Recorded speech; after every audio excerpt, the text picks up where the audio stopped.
안녕하세요. 올해 이제 CAIA, 얼터너티브 인베스트먼트 관련 자격증이죠. 2022년도 책을 갖고 있는데요. 관련해서 Introduction to Alternative Investment라고 해갖고 대체 투자의 어떤 일반적인 것들, 도입, 그리고 개요, 뭐 이런 것들에 대해서 이제 설명을 하게 된 심희정입니다. 제가 갖고 있는 책은 이 책이에요. 2022년 CAIA Exam Preparation 슈에저 노트를 갖고 있고요. 그리고 커리큘럼 북은 제가 이제 따로 좀 보고 있는데 이번에 나온 커리큘럼 북이 사실은 그렇게 퀄리티가 좋지는 않은 것 같아요. 그래가지고 특별히 보실 필요는 없을 것 같아요. 예전에 나왔던 이제 그런 커리큘럼 북은 이제 좀 많이 두껍고 상당히 좀 읽을만 했어요. 그냥 재미있게 스스로 읽을만 했는데, 이번에 커리큘럼 북이라고 나온 거는, 그냥 이 슈에저 북에 있는 거를 조금 길게, 이렇게 좀 장황하게 써놓은 듯한 느낌이더라고요. 물론 그 커리큘럼 북을 보고 이 슈에저 책을 만들긴 했겠지만, 커리큘럼 북을 보니까 그렇게 잘 돼 있지는 않더라고요. 그래서, 일단은 제가 이제 커리큘럼 북을 보면서 혹시 빠진 부분들은 있는지, 그리고 잘못 표현된 부분들은 있는지 이런 것들은 제가 체크해서 알려드릴 거고요. 그러니까는 시험 보시는 분들은 이 슈에저 노트를 가장 기본으로 해서 공부를 하시면 될 것 같습니다. 그리고 제가 영어를 그렇게 잘 하지는 않지만 그래도 미국에서 오래 있었고, 그리고 미국에서 학위를 했기 때문에 영어가 그렇게 많이 어렵진 않거든요. 많이 어렵진 않은데 이 책을 읽다 보면 이렇게 좀 뭐라 그래나 표현 같은 것들이 매끄럽지 않은 것들이 꽤 있습니다. 읽다 보면은 이게 도대체 무슨 말 하는 거야? 이런 것들도 좀 있거든요. 그래서 제가 이제 공부를 이렇게 하세요라고 이제 제안 드리고 싶은 거는 너무 단어 하나하나 그리고 라인 하나하나에 집착하지 않으셨으면 좋겠습니다. 그러니까 이게 저희가 미국 시험들은 대부분 그런데 저희가 100점을 받아야지만 합격을 하는 그런 자격증은 아니거든요. 아니고 저희가 어느 정도 이 사람이 이제 수준이 됐다라고 생각하면 그냥 붙는 시험들이에요. 그리고 굉장히 깊숙하게 구석구석 문제를 낸다든가 그런 건 아니에요. 그러니까는 미국 시험들이 대부분 이제 네가 노력했으면 노력한 거에 대한 보상을 주는 거지 이렇게 떨어뜨리기 위해서 시험을 내는 거니까 전혀 아니거든요. 그렇기 때문에 전체적인 맥락을 이해하는 것이 가장 중요하고요.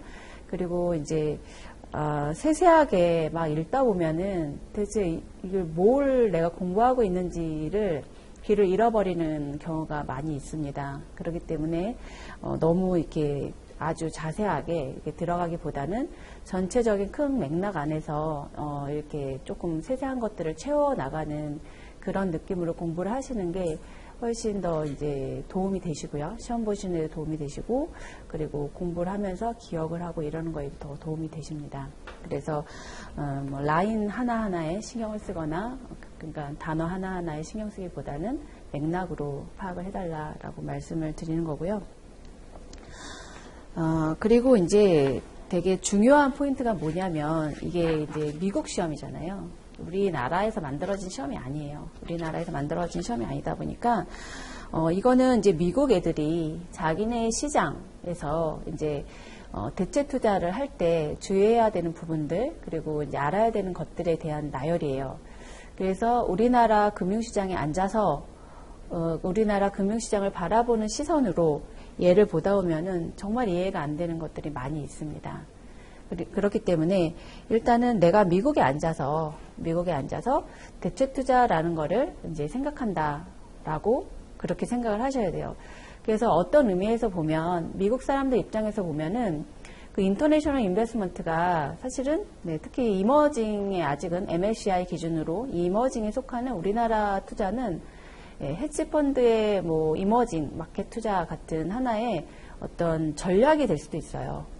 그러니까는 우리나라 입장에서 볼 때는 우리나라 주식에 투자하는 것이 대체 투자가 아니잖아요. 전통 투자잖아요. 에쿼리 투자잖아요.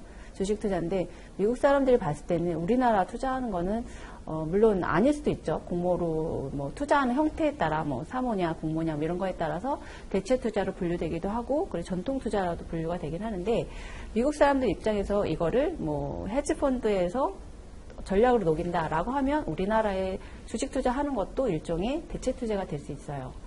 그렇기 때문에 이 대체 투자라는 거를 여기서 공부를 할 때 나는 지금 미국 본토에 앉아 있고 이 본토에 앉아 있는 그런 사람으로서 비율을 가지고 대체 투자를 바라본다라고 생각하셔야 돼요. 그렇지 않으면 중간에 굉장히 많이 헷갈릴 수가 있습니다.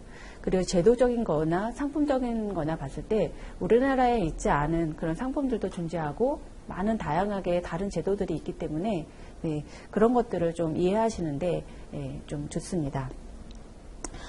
네, 그래서 이제 이 책에 대해서 이제 뭐 인트로덕션을 이제부터 나가려고 하는데, 하여튼 그렇게 이제 생각을 하시고 전체적으로 공부를 시작하시면은 너무 힘들지 않게 공부를 하실 수 있지 않을까 생각이 듭니다. 저도 한 2014년인가 시험을 본 것 같아요. 2014년인가 2015년 네, 시험을 봐서 한 뭐 7, 8년 전에 시험을 봤습니다. 7, 8년 전에 시험을 봤는데 그때하고는 또 좀 많이 느낌이 다르더라고요. 제가 이제 준비를 하면서 봤더니 완전히 새 책 보는 느낌이긴 한데요. 네, 네, 재미있습니다. AI 투자 관련 공부하는 거 재미있습니다. 시험은 이제 다 아시겠지만 이제 컴퓨터 베이스드로 시험을 치죠. 그리고 시험 보실 때 이렇게 내가 잘 모르는 거는 마킹을 할 수가 있어요. 리뷰 마킹을 할 수가 있거든요. 그러면 다 끝나고 나면 다시 그 리뷰만 이렇게 문제를 띄워줘요. 띄워줘서 그것만 다시 볼 수가 있습니다. 그러니까 이게 시험을 보실 때 아는 것들을 잘 이렇게 맞춰 나가시고요. 맞춰 나가시고 내가 좀 헷갈린다라는 거는 마크를 사용을 하세요. 마크를 사용해서 시간이 좀 남으면 그런 것들만 다시 보시면 또 좀 도움이 되십니다. 그리고 이제 제가 이제 시험을 보는 전략, 저는 이제 원래 이렇게 자격증 컬렉션 하는 게 취미생활인데요. 그래가지고 CFA 자격증이나 뭐 CAI나 FRM이나 뭐 이런 굵직굵직한 자격증들은 다 이제 갖고 있는데, 제가 시험을 칠 때는 그래요. 그러니까는 시험을 치면 일단 붙어야죠. 네, 붙어야 됩니다. 사전 결단하고 이제 붙어야 되고, 그렇기 때문에 굉장히 이제 전략적으로 접근을 합니다. 저는 금융공학 쪽을 공부했기 때문에 이제 파생이라든지 밸류에이션 부분이라든지 이런 데에 상당히 이제 강해요. 그래서 저는 그쪽 부분은 거의 이제 시험을 보고 나면 뭐 거의 완전히 탑 수준으로 가 있고요. 그리고 일부 과목 가장 어려운, 저는 사실 가장 어려웠던 게 윤리 과목이었는데요. 윤리는 제가 윤리적이지 않지는 않은데도 읽을수록 헷갈리고 그렇더라고요. 그래서 그런 과목들은 시간이 나오면 조금 뭐 시험을 보고, 그렇지 않으면 사실은 별로 크게 공부를 많이 하지 않았던 과목이에요. 윤리 공부하시는 분한테는 좀 죄송하긴 한데요. 그래서 그렇게 이제 제가 시험을 준비를 하다 보니까 저는 거의 시험은 한 번 보면 거의 붙었었거든요. 그래서 그렇게 준비하시는 게 어떤가라고, 그러니까 안 맞으시는 분도 있으실 거예요. 네, 그러니까 뭐 저처럼 하시라는 건 아니고, 저는 제 전략 과목이 있어요. 리스크 매니지먼트라든지, 뭐 파생이라든지, 밸류에이션, 뭐 포트폴리오 매니지먼트 이런 것들 좀 전략 과목들을 확실히 점수를 확실히 받아서 다른 과목들이 조금 이제 부진하더라도 한 번에 붙을 수 있도록 그렇게 공부를 많이 했던 것 같아요. 그래서 그런 걸 조금 참고하시면 이제 좋을 것 같습니다. 네, 그러면 일단 이제 요 공부에 앞서서 우리가 이제 어떤 것들을 공부를 하게 될지 한번 전체적으로 한 번만 보시고 가실게요. 간단하게. 페이지 8쪽이네요. 앞에 이렇게 컨텐츠 부분 있죠. 이렇게 오른쪽에 컨텐츠라고 해서 목차가 나오고요. 왼쪽에는 이제 뭐 서제스티드 스터디 스케줄, 그래서 스케줄 관리까지 이렇게 해주시는데, 네. 여기서 이제 CAI 이 시험의 전체적인 거에 대해서 나와 있어요. 그래서 이제 한번 보시면요. 위크 1, 위크 2, 위크 3, 위크 4 이거는 뭐 크게 보실 필요 없고요. 첫 번째는 이제 Professional Standards and Ethics 그래갖고 공부하셨을 거예요. 윤리 과목이죠. 네, 윤리 과목이고 그 다음에 제가 커버하는 것이 두 번째입니다. Introduction to Alternative Investments 입니다. 그래서 대체 투자 소개 개요라고 생각하시면 됩니다. 사실은 이제 가장 강의하기 어려운 파트입니다. 그림을 그리는 건지 디테일은 좀 없고 되게 뭉뚱그려서 써놓고 이래갖고 사실은 강의하기가 만만치 않은데 네, 저도 공부하는 마음으로 이렇게 강의를 하도록 하겠습니다. 그리고 이 얼터너티브 인베스트먼트에 이제 4개의 캐러고리가 나옵니다. 그래서 첫 번째 리얼 에셋, 실물 자산이죠. 그리고 프라이빗 에쿼리, 사모 펀드들 얘기하는 거고요. PE 펀드들, 그리고 헤지 펀드가 나오고요. 그 다음에 스트럭처드 프로덕트 해갖고 구조화 상품 이렇게 4가지의 중요한 카테고리가 나옵니다. 그래서 이 4가지에 대해서 이제 배우시고 나면은 이제 레벨 1 이그잼은 끝이 납니다. 레벨 2는 이제 포트폴리오 얘기도 나오고 좀 다양한 리스크 매니지먼트도 나오고 되게 다양한 내용들이 많이 나오는데요. CFAI 이거 레벨 1은 딱 정말 AI 자산이 뭐야 특성에 대한 게 주로 많이 이제 나오게 됩니다. 그래서 레벨 1만 끝내도 내가 AI 투자에 대한 어떤 기본적인 것들은 이제 알 수가 있는 거죠. 그래서 저는 오늘 이제 그 4개의 캐러고리로 정해져 있는 게 4개의 캐러고리로 분류되어 있는 그 대체 투자 상품에 대한 개요 부분을 이제 배우려고 하고 있고요. 그래서 이제 오른쪽으로 넘어오시면 자, 리딩이라는 게 나오죠. 그래서 제가 이제 커버하는 거는 리딩 2.1에서부터 그 다음 페이지에 2.8까지 8개의 이제 작은 챕터들로 이루어져 있습니다. 그래서 이제 간단하게 이제 제목만 훑고 우리가 뭘 공부하게 될지 이제 말씀을 드리려고 하는데요. 리딩 2.1은 What is an alternative investment? AI가 도대체 뭐냐라는 걸 정의하고 있어요. 정의하고 있는데 AI는 말 그대로 그냥 트래디셔널 인베스트먼트, 전통 투자에 이제 반대되는 개념이죠. 그래서 요즘은 이제 그레이 에어리어, 그래서 회색 지대가 꽤 있습니다. 그래서 그런 것들, 그러니까 어떤 거는 AI로 분류하고, 어떤 거는 이제 트래디셔널 인베스트먼트, 전통 투자 자산을 분류하고, 그리고 어떤 것들은 좀 그레이 에어리어에 있다, 회색 지대에 있다, 뭐 그런 얘기들을 하려고 합니다. 그리고 이제 좀 히스토리도 나오고요. 그리고 어떤 목적은 뭐냐, 뭐 그리고 여러 가지 이제 전체적인 얘기가 이제 나오고 있고요. 두 번째는 The Environment of Alternative Investment. 그래서 대체 투자의 환경이라고 나와 있어요. 환경이라고 하면 좀 느낌이 안 오시는데요. 환경은 뭐 특별한 건 아니고요. 투자자가 있잖아요. 투자자가 있고 그리고 투자처가 있죠. 예. 어떤 벤처에 투자할 수도 있고 그리고 어떤 메자닌 뎃에 투자할 수도 있고 여러 가지 이제 투자 인베스트먼트 자산들이 있는데 이 투자자들이 여기에 투자를 해야 되는데 이 투자자들은 도대체 어떤 애들이 있는 거야. 그리고 이런 물건을 물어다 주는 중개인 애들은 누구야.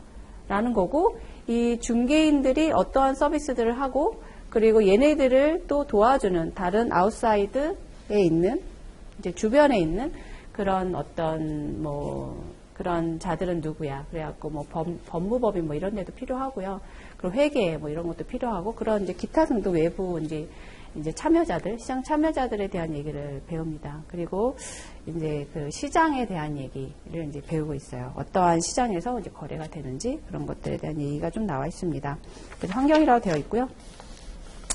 세 번째는 이제 2.3 그래서 Quantitative Foundations라고 되어 있어요.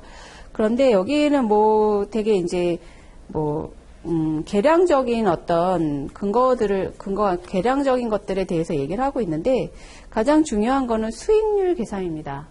예.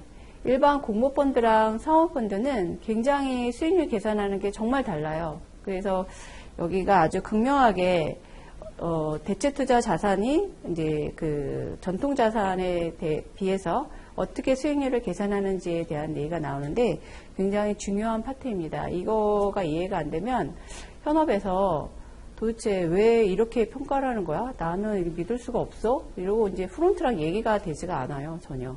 그렇기 때문에 여기 부분이 이제 내가 AI 쪽에 투자를 한다라고 하면 반드시 알아야 되고 숙지를 해야 되는 부분입니다. 중요하고요. 그리고 2.4에서 Statistical Foundations라고 되어 있는데 이거는 그냥 일반적인 통계 얘기입니다. 통계 얘기인데 통계를 가지고 그 대체 투자 자산이 통계량적으로 평균, 표준 편차, 뭐 외도, 첨도 이런 부분에서 어떻게 전통 투자 자산과 좀 다른가 그런 거에 대한 얘기를 합니다. 그래서 이거는 그냥 통계라고 보시면 되고요. 통계인데 이제 얘네들이 어떤 특성이 있는지를 조금 다룹니다. 그래서 기초 통계에 더 많이 이제 좀 중점이 되어 있다라고 생각하시면 돼요. 그리고 이제 Financial Economic Foundations라고 되어 있는데요. 여기는 이제 Economics예요. Economics. 그래서 가장 여기서 이제 중요한 부분은 뭐냐면 이자율 곡선이라는 게 왜 이렇게 만들어지지? 라고 해서 이제 이자율 곡선이 만들어지는 부분이 사실은 가장 이제 여기에 이제 대표적인 내용이라고 저는 생각을 하고요. 이자율 곡선 나오면 뭐가 나오죠? 이제 채권 평가하는 거랑 그리고 이제 타임 밸류 오브 머니 뭐 이런 것들이 좀 나와요. 그래서 제가 볼 때는 여기는 뭐 그러니까 이코노믹스 관점에서 봤을 때는 이자율이 왜 우상향 곡선을 그리지? 이런 곡선, 그러니까 텀 스트럭처라고 그러죠. 기간 구조가 어떻게 나오지? 어떻게 나오는 거지? 뭐 이런 거에 대한 이론을 설명하고 있어요. 그래서 이제 채권에 대한 얘기 조금 나오고 뭐 그렇습니다. 그 다음에 2.6은 이제 Derivatives and Risk Neutral Valuation이라고 되어 있는데 여기는 말 그대로 파생 상품에 대한 얘기입니다.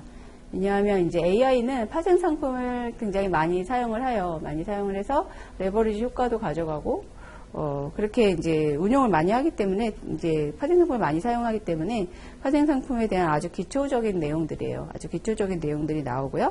그리고 파생 상품을 사고 팔 때 이제 밸류에이션을 해야 되잖아요. 얘가 이제 제대로 된 페어 프라이스에 사야 될 거 아니에요.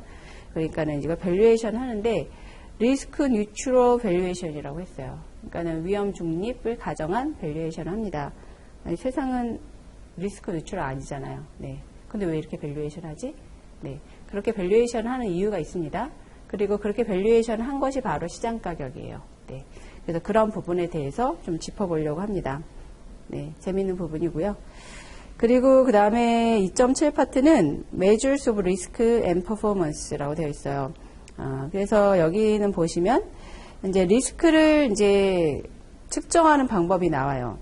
리스크를 측정하는 방법이 나오는데 리스크를 측정하는데 전통 자산과 그리고 AI 자산을 측정하는 방법이 조금 다릅니다. 왜냐하면 이제 전통 자산 같은 경우는 우리가 노말 분포를 주로 많이 사용을 해요.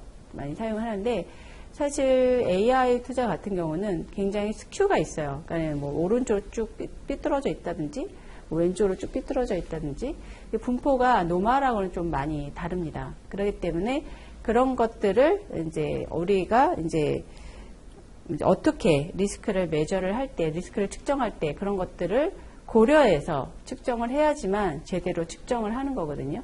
그러니까 리스크를 계량할 때 보면은 볼레틸리티라고 해서 주로 많이 사용을 하죠. 그죠?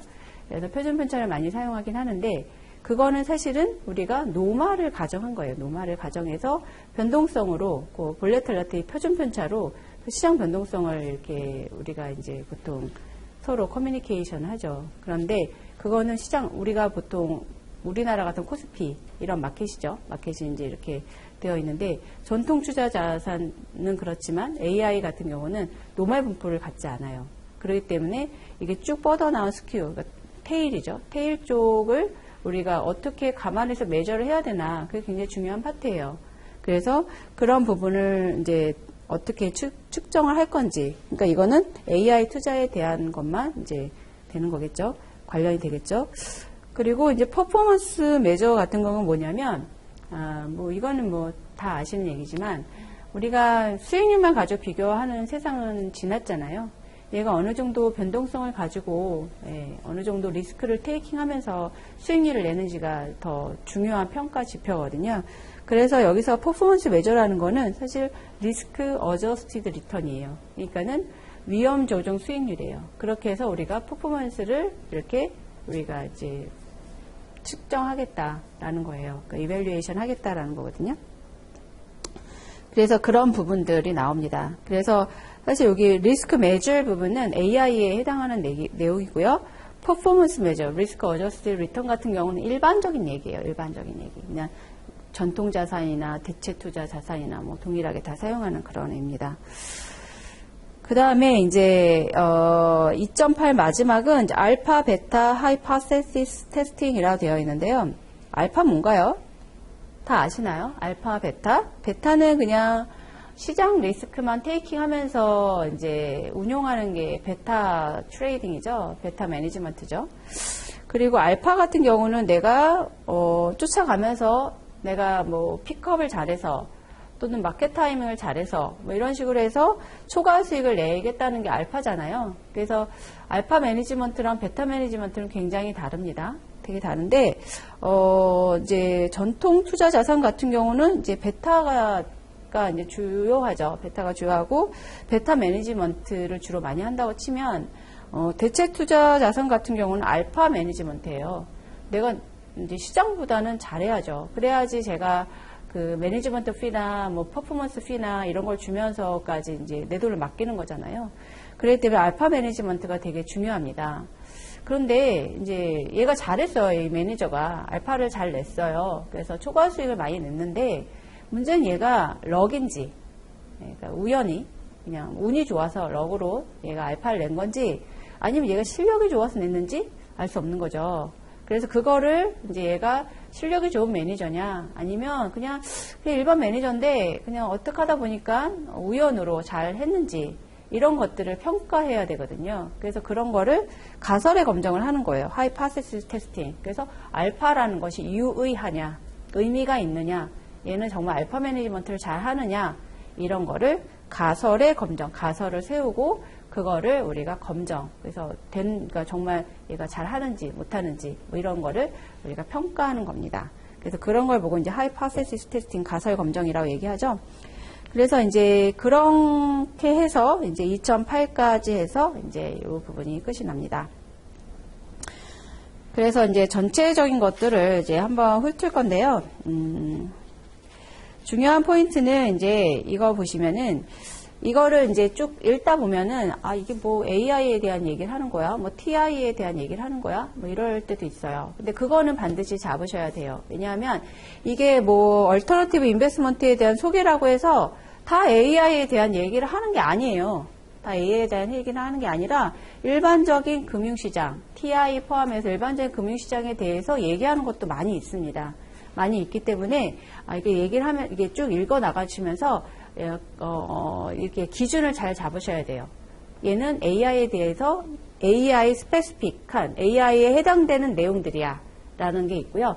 전체에 대한 내용들이야 라는 게 있어요. 그래서 여기 있는 내용들이 다 AI에 대한 내용은 아니다 라는 거는 정확히 아셔야 되고요. 중간중간에 제가 그거는 포인트 이제 나올 때마다 말씀을 드리겠습니다. 네, 그래서 하여튼 저는 이게 느낌에 막 읽다 오면은 좀 헤매게 되는 것 같아요. 네, 내가 지금 뭐 하고 있는 거야? 말해서 헤매게 되는데요. 네, 그렇게 하지 마시고 처음서부터 딱 잘 중심을 잡고 이건 AI에 대한 얘기구나. 이거는 전체적인 얘기구나. 뭐 이런 식으로 잘 이제 이렇게 기준을 잘 잡으시면서 나가시면 좋을 것 같습니다. 네, 이렇게 해서 이제 제가 이제 다룰 내용들에 대해서 한번 이제 오버뷰를 말씀을 드렸고요. 저는 이제 69쪽으로 넘어갈게요.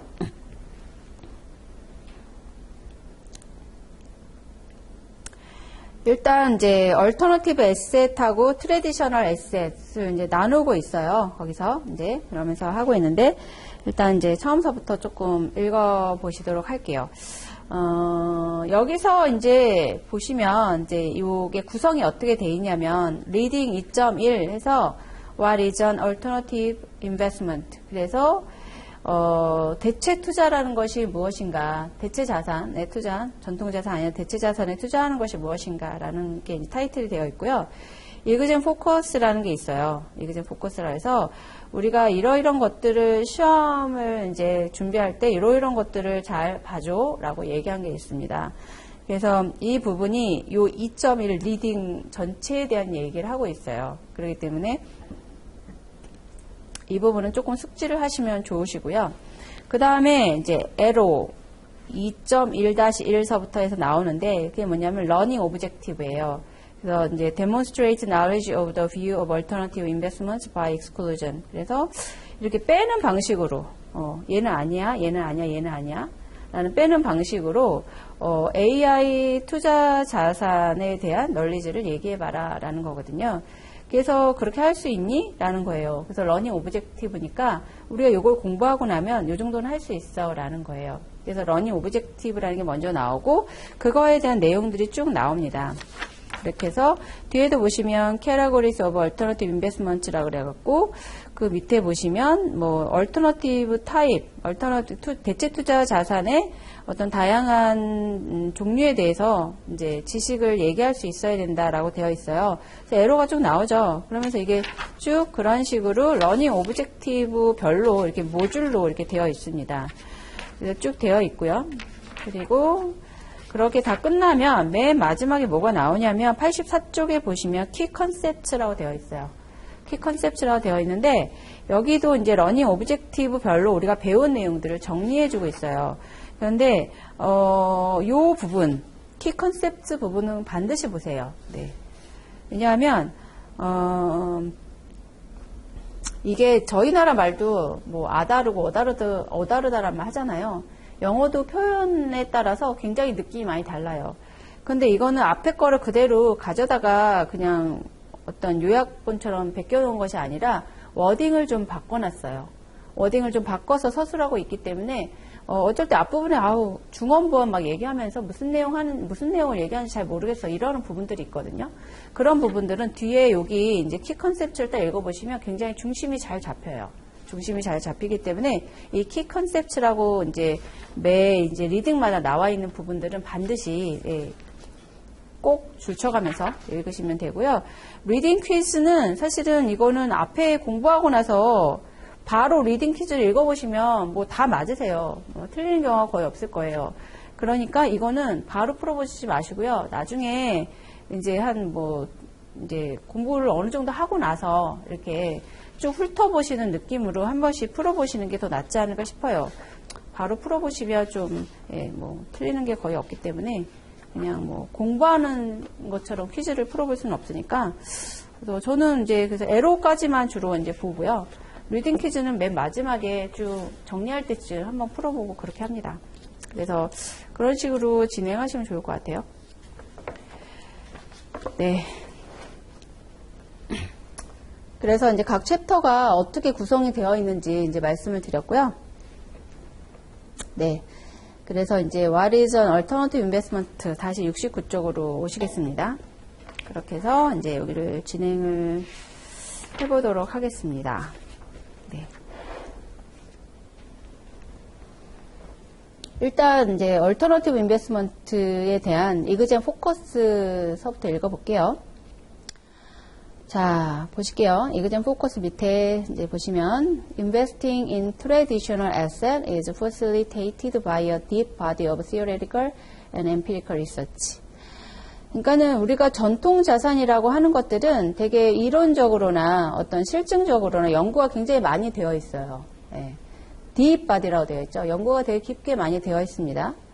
그러나, however, investing in alternative assets requires a deviation from traditional analysis and management techniques. 그런데, alternative한 그 대체 투자 자산은 분석 툴이나, 그러니까 그 전통 자산을 분석해준 툴이나 그런 매니지먼트 했던 그런 툴들을 가져다 사용할 수가 없다라는 거예요. 물론, 사용할 수는 있지만, 디비에이션이 있다라는 거죠. 그러니까는 이렇게 변화가 있는 거죠. 이렇게 이탈이 있는 거예요. 그래서 기본적으로 TI, 그러니까 전통 투자 자산에 대한 분석이라든지 그런 매니지먼트에 대해서는 기본적으로 알고 있으셔야 됩니다.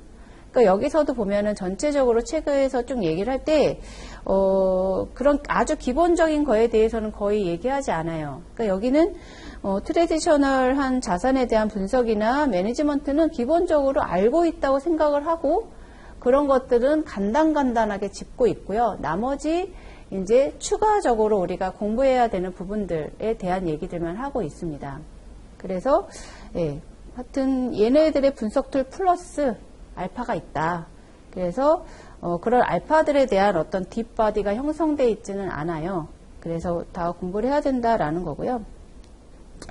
그래서 보면 그 다음 줄 보면 자 understand the various categories of alternative assets and the underlying structures that make them unique, as well as the history of alternative investing from the perspective of institutional investors라고 되어 있는데, 그래서 뭘 이해해야 되냐면 어떤 이제 얼터너티브 자산에 속하는 애들이 어떤 애들이 있는지, 그리고 걔네들이 왜 얼터너티브로 분류하는지 독특한 스트럭처들이 있다는 거죠.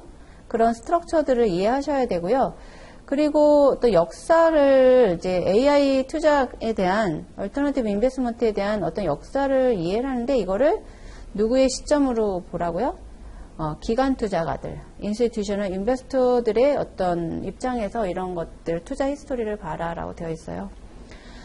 물론 지금도 그렇습니다. 예전에도 이런 대체 투자 자산은 기관 투자가들의 거의 전유물이죠. 네. 사실 일반인들은 거의 접근이 불가능하죠. 지금도 사실은 마찬가지입니다. 예, 그래서 저기 울트라 하이네월스 인디비주얼이라고 해서 아주 부자들 그런 분들이나 이렇게 어프로치가 가능하지 일반인들한테는 사실 아직도 어려운 부분들이 있습니다. 그리고 이쪽에 빅플레이어들, 그러니까 이런 쪽에 투자를 하고 뭐 하시는 빅플레이어들이 대부분 기관 투자가들이에요. 네. 그렇기 때문에 기관 투자가들 입장에서 어떤 역사를 살펴보라고 되어 있습니다. 그리고 know the distinctive return characteristics of alternative assets as well as the methods of analysis that differ from traditional investments 라고 되어 있어요. 그래서 뭐 설명을 드렸듯이 얘는 이제 리턴이 굉장히 독특해요. 왜냐하면 사실 가장 중요한 건 뭐냐면 리턴을 그러니까 우리가 일반적으로 전통 자산을 어떤 수익률을 계산하는 방식으로는 이제 계산이 불가능합니다. 왜요? 거래 가격이 없어요.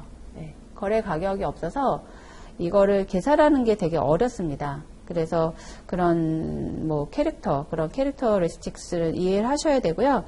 그리고 이제 분석 방법도 이제 그러니까 전통 투자하고는 좀 다르다. 그래서 그런 것들에 대해서 숙지를 해야 된다라고 되어 있습니다. 네, 그래서 이제 그런 것들이 이제 주요한 이제 내용들이고요.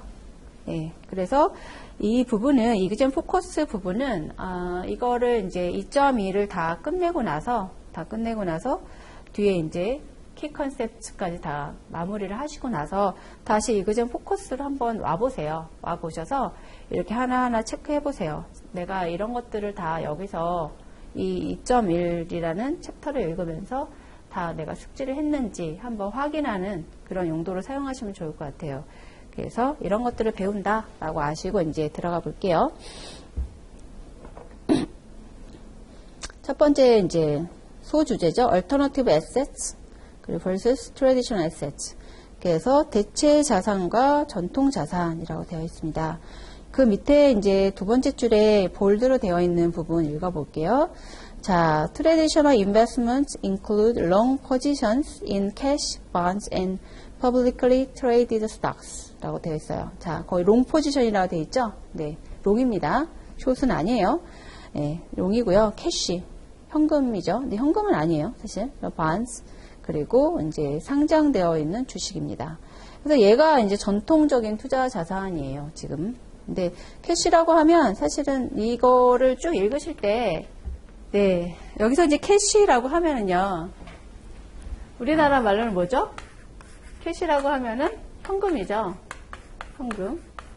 근데 이제 이 미국 책, CFA나 FRM이나 CAI나 아니면 기타 금융 관련 서적을 읽으실 때 캐시라고 나오면 이게 현금이 아니에요.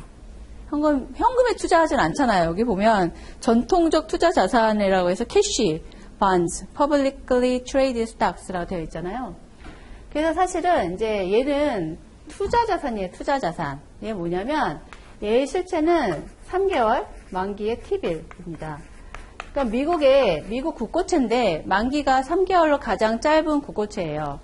물론 이제 미국에 보면 가끔씩 뭐 일주일 뭐 이런 걸로도 발행이 될 때가 가끔 있어요. 근데 그거는 이제 일반 시장은 아니에요. 일반적으로 우리가 생각하는 시장은 아니고 우리가 시장 이라고 얘기하면 이제 시장 채권 시장이라고 얘기하면 가장 단기는 얘라고 생각을 하시면 돼요. 네, 3months T빌이고요.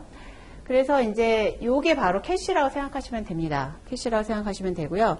그리고 요게 바로 앞으로도 계속 나오지만 중간중간에 보면 이제 리스크 프리 레이시 있죠. 리스크 프리 레이시라고 나오는데 무위험 투자 수익률이죠.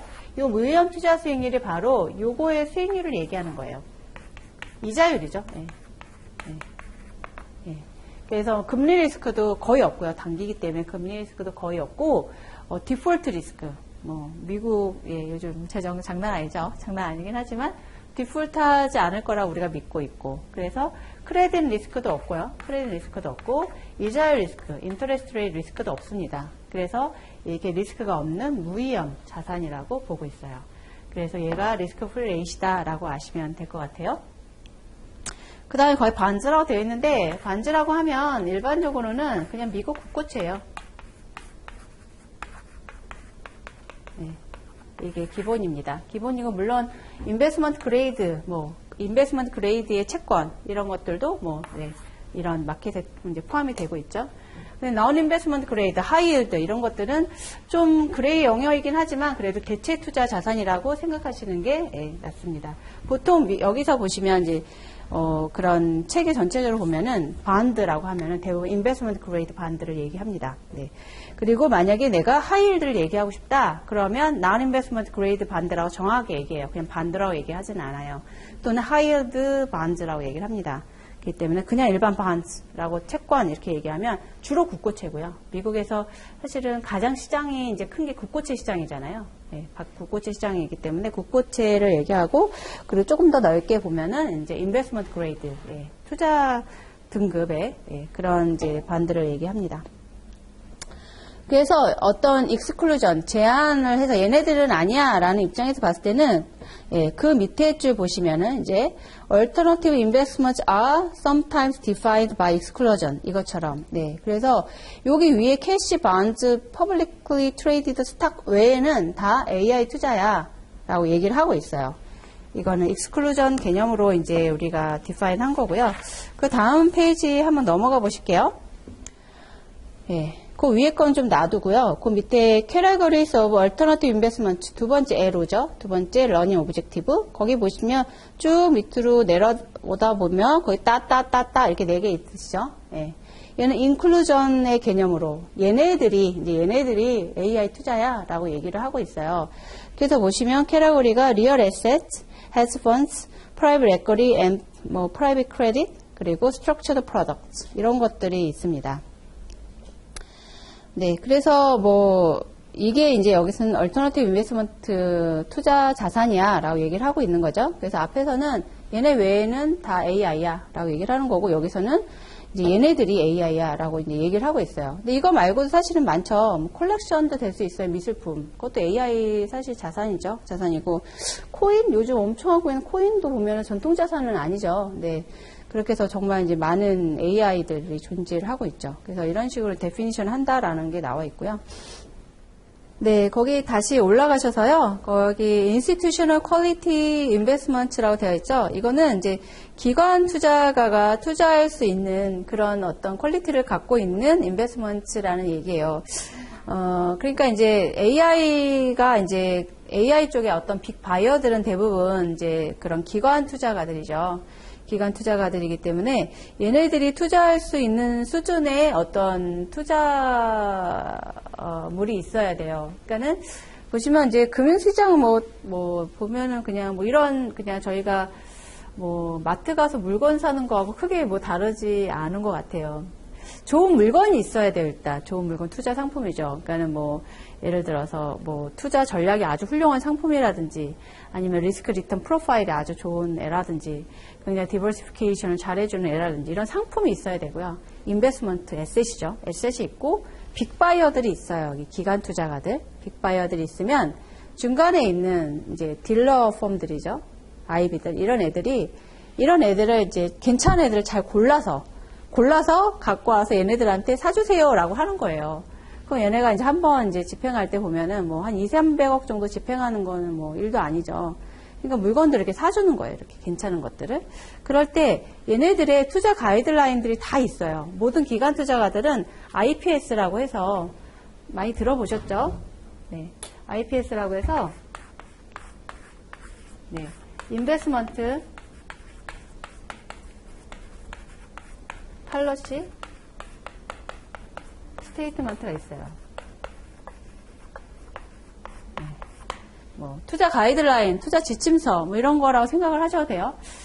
그리고 요즘은 이제 개인들도 이런 걸 갖고 있어요. 네, 개인들 그 하이네월스 인디비주얼 이런 분들도 이거 갖고 있죠.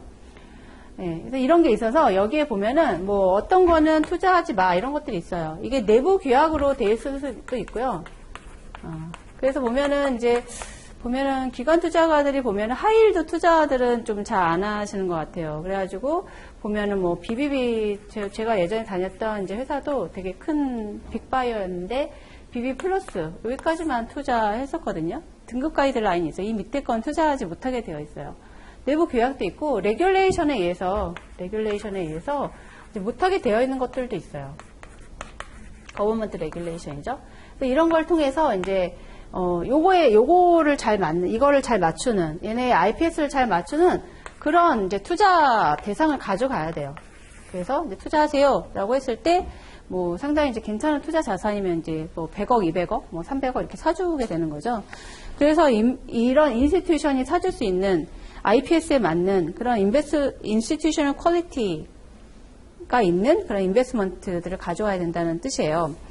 그래서 보시면 뭐 특별한 내용은 아닌데요. 그냥 일반적으로 거기 이제 두 줄 읽어보시면 Institutional Quality Investments exhibit risk and return characteristics that are acceptable to institutional investors. 그래서 기관 투자가들한테 이제 받아들여질 수 있는 그런 리스크 리턴 프로파일을 가지고 있어야 된다라는 거예요. 그리고 기관 투자가들로서는 펜션 펀드, 그죠? 예. 그리고 이제 파운데이션. 그래서 뭐 연금, 그리고 기금, 그리고 인다우먼트, 재단 이런 것들이죠. 이런 것들이 이제 살 수 있는 그런 것들에 대한 얘기를 하고 있고요. 그런데 이제 institutional investors가 보면은 거기 보시면 have risk and return objectives that prevent from them investing in very small or highly speculative assets. 대부분의 기관 투자가들은 IPS를 갖고 있어요. 근데 그런 애들은 되게 작은 투자는 하지 않아요. 작은 투자는 잘 하지 않고, 그리고 굉장히 이제 스페큘러티브, 이제 투기적인 거래는 잘 하지 않습니다. 그래서 얘네들은 이제 대부분 이제 좀 롱텀으로 투자를 하죠. 투자 기간이 길게. 그래서 뭐 스페큘러티브하고 이런 건 잘 하지 않습니다. 그리고 그 다음에 however 지우시고요. Not all institutional investors invest in all type of 지우시고요. alternative investments. 그리고 모든 기관 투자가들이 다 뭐 alternative investment를 하는 건 아니에요. 그렇죠? 그리고 이제 some financial institutions may be prohibited from utilizing alternative investments by regulation, by government regulation. 그래서 보면은 어떤 금융기관 같은 경우는 법적으로 막혀 있어요. 예, 레귤레이션으로 막혀져서 AI 투자를 할 수 없게 그렇게 되어 있습니다. 네. 뭐 그런 것들이 있고요. 그리고 그 밑에 줄에 보시면 Note that institutional quality investments may also be utilized by non-institutional investors라고 되어 있는데 이런 투자자들이 예전에는 기관 투자가들이 많이 했다면 요즘은 이제 기관 투자가 아닌 분들 하이네월스 인디비주얼들이 이렇게 하죠. 네, 합니다. 이런데 껴갖고 같이 투자할 수 있으면 엄청 네 좋은 거죠. 그래서 예전에도 보면 저도 이제 그 WM 이런 데 근무를 해봤었는데 이제 기관 투자가 용어로 뭐 이렇게 나와요. 뭐 1000억짜리 이렇게 1000억 뭐 2000억 그때 이제 부동산 쪽이었는데요. 되게 투자가 괜찮았어요. 그래서 분석을 해갖고 우리 이제 리테일에 우리 이제 제가 이제 WM 센터에서 근무를 했으니까 이제 부자분들이 많이 오시죠. 그래서 우리 100억만 이게 띄워줘. 100억. 이거 띄워주면 우리 한 뭐 10억씩 또 5억씩 해서 한 20명 뭐 이렇게 팔려고 해. 좀 띄워줘. 이런 거 되게 좋은 게 많거든요. 그랬더니 안 띄워주더라고요. 그리고 자기들끼리 다 이제 해 먹으시더라고요. 잘 안 띄워줍니다. 그래서 하이너스 인디비주얼이 이제 들어가면 사실은 이제 럭키한 경우예요. 그리고 가끔씩 보면 이런 것도 있어요. 이런 게 이제 됐다가 이게 이제 기관 투자가들한테 다 팔아야 되는데 기관에서 봤을 때 이게 별로야. 그 마음에 안 들어요. 그러면 이게 완판이 안 돼요. 그래서 막 예를 들어서 이게 500억만 이제 팔렸다. 그 500억 남죠. 이런 거가 이제 리테일에 풀려요. 리테일이라고 하면 여기서 리테일이라고 하면 WM 이런 데 풀립니다. 이런 건 대부분 안 좋아요. 네. 이 기관 투자가들이 왜 안 샀겠어요? 별로 좋은 투자가 아니기 때문에 안 산 거거든요. 왜냐하면 이런 기관 투자가는 뭐 이따가 나오겠지만 외부 컨설턴트가 있기도 하고요. 외부에 컨설턴트가 있기도 하고 내부에 이런 것들을 밸류에이션 하는 팀들이 다 있어요. 리스크 매니지먼트 부서도 있고 그리고 뭐 투자위원회 뭐 이런 것도 있고 그런 거 하여튼 전문가들이 여기 앉아서 이거 딜을 분석을 하는 거거든요. 근데 WM에 계시는 그런 우리 고객들 물론 전문 투자가들도 있죠. 투자가들도 있지만 사실은 돈이 많으시지 금융 지식이 엄청 많으시지 않은 분들이 사실은 많거든요. 그렇기 때문에 얘가 괜찮은지 안 괜찮은지 모르고 그냥 들어가는 경우가 있어요. 그러면 이제 낭패 보시는 경우 많았습니다. 그래서 뭐 이런 것들도 있고 그래서 사실 기관 투자가들이 엄청 좋아하는 거를 조금 떼다가 잘 잡아서 파는 이제 그런 PB분들 엄청 능력 좋으신 거고요. 그런 거에 이제 들어가면 되게 럭키한 거예요. 근데 대부분 잘 기회가 오지는 않습니다. 그래서 하여튼 그 기관 투자가들이 투자할 수 있는 그런 투자에 대한 얘기를 조금 했고요. 그 밑에 보시면 이제 Categories of Alternative Investment라고 되어 있어요. 그래서 그 에로 밑에 보시면 Alternative investment by inclusion define exactly which investments are alternative. 인클루전의 방식에 의해서 내가 이제 분류를 했다. 아래처럼 이렇게 분류했다라는 거고요. 원래는 더 많이 있습니다. 아까 말씀드렸지만 미술품 투자도 AI예요. 코인 AI라고 볼 수 있고요. 근데 이제 4개의 메이저 카테고리는 이렇게 4가지 된다라고 되어 있고요. 그리고 이제 얘네들의 어떤 구성을 봤는데 대충 보니까 뭐 PE 펀드가 54%로 제일 많네요. 제일 많습니다. 근데 이게 뭐 나는 헤지 펀드야, 나는 PE 펀드야, 나는 리얼 에스테이트야 이렇게 완전히 이렇게 나눠지진 않아요. 나눠지진 않고 그냥 이렇게 어느 정도 분류를 해서 내놓은 겁니다. 그래서 어떻게 딱 묻자듯이 나는 딱 헤지 펀드야, PE야 뭐 이런 식으로 되지 않아요. 사실은 헤지펀드 전략 중에 PE펀드 전략이랑 겹치는 게 상당히 많이 있어요. 다만 헤지펀드는 특성상 이제 이렇게 샀다 팔았다를 많이 하는 전략이 좀 메이저고요. 메이저로 있는 거고 PE펀드 같은 경우는 그런 전략보다는 이제 한번 사서 굉장히 오래 들고 가는 그런 전략들이 좀 메이저인데요. 두 개가 비슷하게 이제 모멘텀 이용하는 전략도 있고 비슷하게 겹치는 부분들이 꽤 있습니다. 그리고 이제 세 번째 보시면 프라이빗 에코리 앤 프라이빗 크레딧이라고 되어 있어요. 그래서 사모 사채도 PE 펀드에 들어간다라는 거는 알고 계세요? 그러니까 그 사모 사채 사실 이게 잘 몰라서 그렇지 시장에 보면 사모 사채들 중에 투자할 만한 애들이 꽤 좋은 애들이 많이 있습니다. 그래서 이런 것들을 그런 PE 펀드로 싸갖고 이제 사모로 싸갖고 이렇게 그 하이네월스 인디비주얼한테 판매하고 많이 그러고 있죠. 그런 것들도 있습니다. 그래서 이렇게 나뉘어져 있다라는 걸 보시면 될 것 같고요. 그래서 그런 거에 대한 설명들이 이제 리얼 에셋, 헤지 펀드, 프라이빗 에코리 있고 그 다음에 이제 그 뒤에 보시면 스트럭처드 프로덕트까지 4가지 있는데 이건 조금 쉬시고 다시 또 진행하도록 하겠습니다.